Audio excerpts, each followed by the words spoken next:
I hope you'll be able to hear me with the breeze that we have today, but I just wanted to show you quickly how I prune my trees. You can see there, one by the Suburban down there is also flat topped. Any kind of fruit tree, this is the way I like to prune it. And you can see I'm stepping back because the further back you get, the more even you can see that it is. It's kind of hard when you're standing on top of a ladder using a hedge trimmer to see how flat it is. But anyway, this one I pruned back heavily so that neighbors could walk by. I have a girl that skateboards by every day, and some of the branches were kind of low.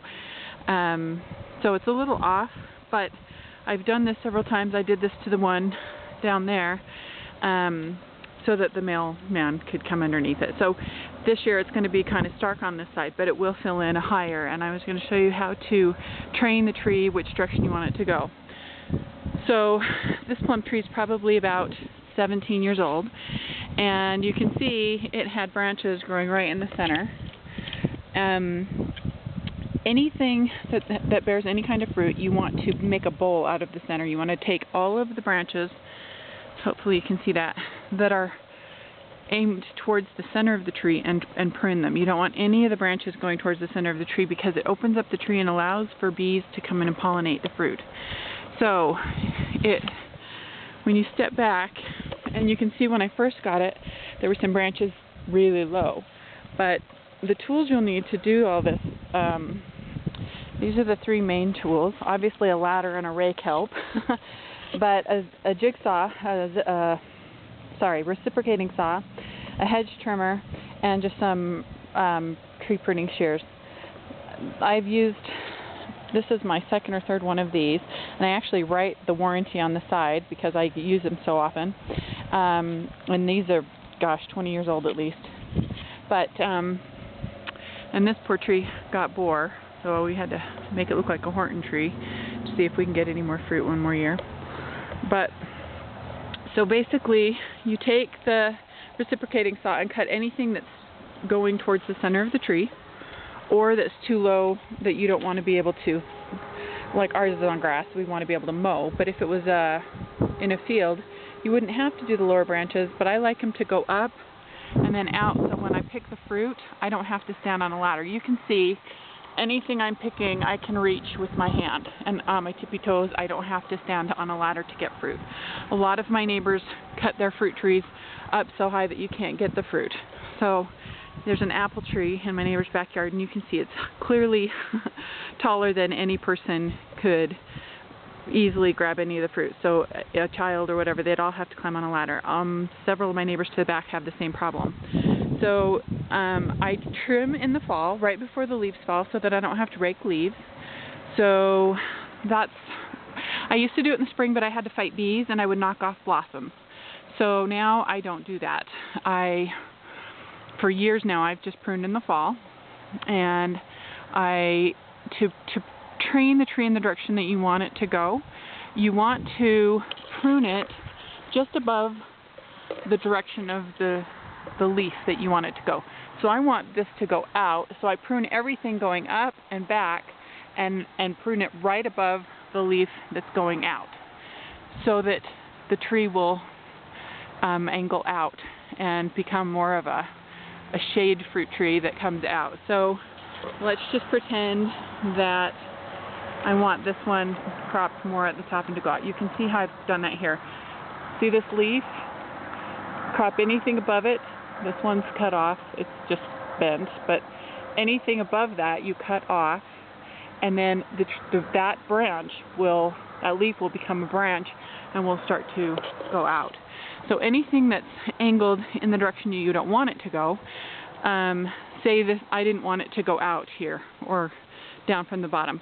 You just take pruner shears and, oh, sorry ladybug, and you would just prune it right there. That's not going to be good. I'm going to have to clip that. But so you would just prune it because I don't want it to go down. I want it to go out or up and out. So I've done this for years with all of my trees. My fruit trees in the back aren't done yet. I could probably walk back and show you the apple trees. But so like I said, this side of this one looks pretty bad. But when you're coming down the street, you can see very clearly it looks pretty good from the, especially when you have all of them done the same way. I'm just going to walk to the back and show you the apple trees. I've had these apple trees. One of them was here when we bought the house about 21 years ago. And the other one we planted right afterwards because we thought the tree that we had was an actual pear tree, but it wasn't. It was apple. So we ended up planting an apple, and it is, now we have two of the exact same tree, but everybody loves our apples, so it's good. This is a green plum. I haven't done this yet this year. This is 1 year's growth. That was pruned last year, and it was flat just like the other ones in the front. And those are my two apple trees. So you can see that there's a lot of growth up. They get water shoots, and they grow straight up. But this tree is the oldest tree, and you can see how it's been trained.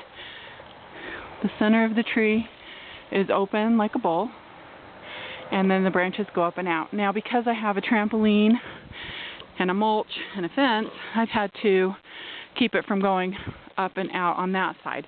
But you can see that it goes up and out on this side and is a very pretty tree. So, and I keep them low enough I can pick any of the fruit. And once these water shoots, anything that shoots up like that, you want to cut off. Those are water shoots, and you won't get any growth on fruit until the second year of growth on that. So none of those water shoots are going to be good for fruit this year. But if I pruned them, I would prune right above this here so that that branch would come out. If you can see it right there, I would prune right above that one so that I have the branch coming out towards, away from the center of the tree. And this green plum, boy, it really grew lots, but you can still see towards the center it's more empty. There's a bowl, but it did have a lot of water growth this year. Must have gotten more water than the other trees. So anyway, that's how you prune a tree. Make a bowl in the center and then just train it out the direction you want. And you can actually do this two-dimensionally. They do it in Europe between where there's not a lot of room between buildings. They'll just cut one side flat and the other side flat and let it train it to go out towards the sides of the building. It's quite interesting to see.